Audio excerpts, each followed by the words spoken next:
नमस्कार मैत्रिणींनो, आज आपण पाहणार आहोत डिलेवरीनंतर बाळाची काळजी घेत असताना अचानक केस मोठ्या प्रमाणात गळायला चालू होतात. यामुळे होतं काय की अनेक आई घाबरतात. त्यात बाकीच्यांचे सल्ले ऐकले की आणखीनच घाबरायला होतं. त्यांना भीती वाटते की मी टकली पडणार आहे का, मला केस परत येतील की नाही, माझंच काही चुकतंय का, कशाला हे सगळं होतंय, असे अनेकसे प्रश्न नवीन मातेला घाबरवायला चालू करतात. तर आजच्या या व्हिडिओमध्ये मी तुम्हाला सांगणार आहे की डिलिव्हरीनंतर केस का गळतात. दुसरा मुद्दा आहे, हे नॉर्मल आहे की नाही, म्हणजेच हे प्रत्येकाच्या संबंधित होतं की नाही. तिसरा मुद्दा आहे, किती महिन्यापर्यंत केस गळतात, कधीपासून चालू होतात, कधीपर्यंत गळतात. चौथा मुद्दा आहे, केस गळणं कसं कमी करायचं, म्हणजेच ह्या केस गळतीवरचे उपाय. आणि शेवटचा मुद्दा आहे, कधी डॉक्टरांकडे जायचं किंवा डॉक्टरांना कधी भेटायला हवं. तर यासाठी हा व्हिडिओ शेवटपर्यंत नक्की बघा आणि आपल्या चॅनलला सबस्क्राईब नक्की करा. तर आता पहिला मुद्दा बघतोय आपण, डिलिव्हरीनंतर केस गळणं नॉर्मल आहे की नाही. तर हो, डिलिव्हरीनंतर केस गळणं हे 100% नॉर्मल आहे. तुम्ही प्रत्येकाचा हा अनुभव ऐकलाच असेल.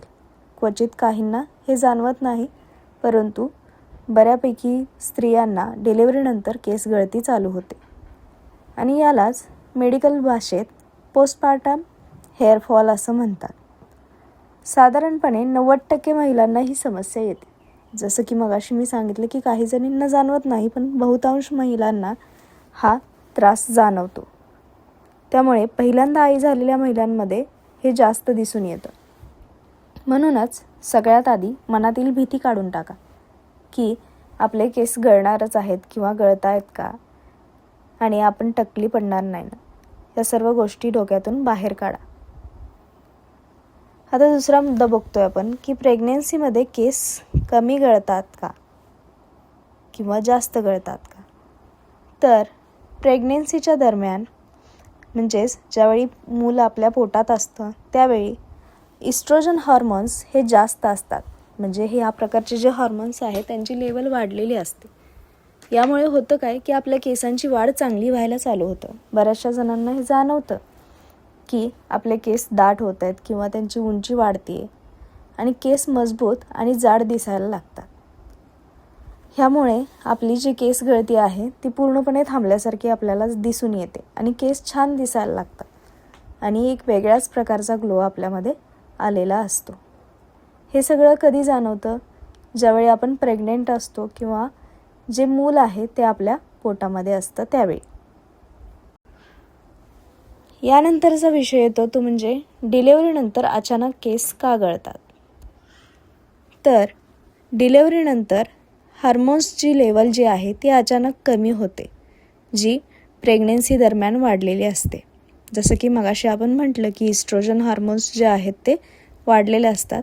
ते हार्मोन्सची लेवल जी आहे ती आता कमी होत आहे. म्हणजेच डिलेव्हरी झाल्यानंतर, बाळ झाल्यानंतर ती लेवल कमी होते, ज्यामुळे जे केस प्रेग्नेन्सीमध्ये पडलेले नव्हते किंवा ज्या केसांना वाढ चांगली झालेली होती ते केस आता गळतीला चालू होतात आणि ते एकदम गळायला लागतात. आणि यामुळे काय होतं की आपले जे केस आहेत त्यांचे मोठे मोठे तुकडे पडताना आपल्याला दिसून येतात. कंगवा असू दे किंवा आंघोळीवेळी जास्त केस आपल्याला पडताना दिसून येतात किंवा गळलेले दिसून येतात. जिकडे बघेल तिकडे केस आपल्याला दिसतात आणि याच्यामुळेच आपल्याला काय होतं तर भीती वाटायला चालू होते. पण इथं घाबरण्याची गरज नाही, कारण हे जे केस पडत आहेत किंवा गळत आहेत हे तुमचे नवीन केस नाही आहेत. जे प्रेग्नेंट असताना, म्हणजेच तुमच्या पोटात बाळ असताना तुमच्या केसांना चांगली वाढ लागलेली होती किंवा चांगले केस तुमच्या डोक्यावरती आलेले होते, ते केस आता गळून पडतात. प्रत्येक गोष्टीची एक लिमिट असते. त्या केसांची वाढ आता पूर्ण झाली म्हणून ते काय होत आहेत तर गळून पडतात. त्यामुळे घाबरण्याची काहीही गरज नाही. जे केस आधी पडायला पाहिजे होते ते केस आता पडतात. आता मुद्दा पुढचा की किती महिने हे केस गळतात. तर साधारणत 2 ते 3 महिन्यांमध्ये केस गळायला सुरुवात होते. पहिले 2-3 जे महिने असतात त्याच्यामध्ये भरपूर आपल्याला केस गळलेले दिसून येतात. शक्यतो आपण नाऊ वगैरे करत असतो, म्हणजेच केस धुत असतो. आपल्याकडे पद्धत आहे तशी, बाळाला आंघोळ घातली की आईलाही आंघोळ घातली जाते. त्यामुळे केस धुतली की आपल्याला बऱ्याचशा वेळेस जाणवतं की आपले केस खूप गळत आहेत. त्यानंतर 3 ते 6 महिन्यांमध्ये त्याच्याही पुढची स्टेप येते, म्हणजेच इतक्यापर्यंत की जसं पहिल्यांदा आपण म्हटलं की आपल्याला भीती वाटायला लागते की आता टक्कल पडायला चालू होते की काय. परंतु हा 6 महिन्यांचा काळ लोटला की त्याच्यानंतरचा पुढचा जो काळ आहे 6 ते 9 महिन्यांचा, त्यावेळी तुमची जी केस गळती आहे ती कमी व्हायला चालू होणार आहे. त्यामुळे 6व्या महिन्यापर्यंत, म्हणजे जोपर्यंत बाळाचं आपण अन्नप्राशन करत नाही तोपर्यंत तरी तुम्हाला केसांचं टेन्शन घ्यायचं नाही आहे. तिथून पुढे तुमची केस गळती कमी होणार आहे. आणि त्याच्या पुढचा काळ, म्हणजे जोपर्यंत बाळ 1 वर्षाचं व्हायला येतं तोपर्यंत काय होते तर नवीन केस यायला चालू होतात, म्हणजेच पुन्हा त्या केसांची वाढ आणखी चालू होते. म्हणजेच ही जी केस गळती आहे ती कायमची नाही आहे. ही जी केस गळती आहे ती काही ठराविक काळापुरती आहे, म्हणजेच एक 6 ते 7 महिन्यांसाठीची आहे. त्यामुळे न घाबरता ह्या गोष्टीला आपण हँडल करायचं आहे. थोडे दिवस केस गळत आहेत, गळू देत, त्यानंतर आपण व्यवस्थित केस वाढवणार आहोत. आता पुढचा मुद्दा येतो तो म्हणजे ब्रेस्ट फीडिंग आणि हेअरफॉल. म्हणजेच ब्रेस्ट फीडिंग तर तुम्हाला सर्वांना माहितीच आहे की आपण बाळाला जे दूध देतो त्याचा आणि आपल्या हेअरफॉलचा म्हणजेच केस गळतीचा काय संबंध आहे. तर ब्रेस्ट फीडिंग करणाऱ्या आईंना हेअरफॉल थोडा जास्त वाटू शकतो, कारण ब्रेस्ट फीडिंग करणं म्हणजेच बाळांना जे दूध पाजतो आपण त्याच्यामध्ये भरपूर एनर्जी वापरली जाते. आपल्या शरीराचे जेवढे काही पोषक घटक असतात ते पोषक घटक आपण बाळाला देतोय, त्यामुळे काय होतं तर आपल्या केसांना ते न मिळता ते आपल्या बाळाला जातात. त्यामुळे काय होते तर हेअरफॉल हा जास्त वाटू शकतो. त्यामुळे एनर्जी आपली जास्त वापरली जाते आणि जे काही न्यूट्रिएंट्स असतात म्हणजेच पोषक द्रव्य असतात ते बाळाकडे जातात. परंतु ब्रेस्ट फीडिंगमुळे केस कायमचे जात नाहीत, एवढं मात्र लक्षात ठेवा. योग्य आहार घेतल्यास केस परत येतात. म्हणजे जेवढी एनर्जी आपण बाळाला दूध पाजण्यात खर्च करतोय किंवा बाळाला जेवढी एनर्जी आपल्याकडून जाते तेवढी एनर्जी आपल्या शरीरासाठी आपण परत कुठून मिळवणार आहोत तर योग्य आहारातून, म्हणजेच व्यवस्थित जेवण करून आपण ती एनर्जी परत मिळवू शकतो. म्हणूनच आहार हा महत्त्वाचा. आता पुढचा महत्त्वाचा मुद्दा की केस गळणं कमी कसं करायचं. प्रॉब्लेम तर आता आपल्याला कळला की केस गळत आहेत, ते कधीपासून कधीपर्यंत गळणार आहेत हेही समजलं. आता त्याच्यावरचा उपाय आपण बघतोय की ते कसं कमी करायचं. सर्वात पहिली गोष्ट मगाशी जे म्हटलं की योग्य आहार.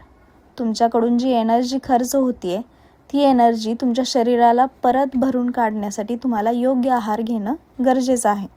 या योग्य आहारामध्ये काय येतं तर प्रोटीन्समध्ये येतात डाळी असू देत, चणे असू देत, दूध, अंडी, ह्या सर्व गोष्टी प्रोटीन्समध्ये येतात.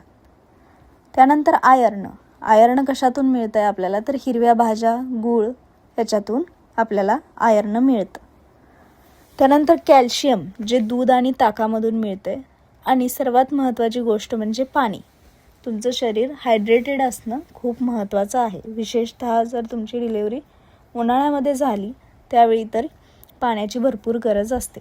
बाळाला ज्यावेळेस तुम्ही दूध पाजता त्यावेळी तुम्हाला काय होतं तर खूप घसा कोरडा पडल्यासारखं जाणवतं. त्यावेळी तुम्हाला पाण्याची गरज भासते. त्यामुळे हायड्रेटेड राहणं खूप गरजेचं आहे. दुसरा उपाय येतो ते म्हणजे तेल आणि केसांची काळजी. आठवड्यातून 2 वेळा तरी तेल लावणं गरजेचं आहे आणि व्यवस्थित केसांची म्हणजेच डोक्याची मालिश करणं गरजेचं आहे. तर तेल कोणतं वापरावं तर नारळ तेल असू देत किंवा त्याच्यामध्ये थोडंसं मिक्स करून एरंडेल तेल असू देत.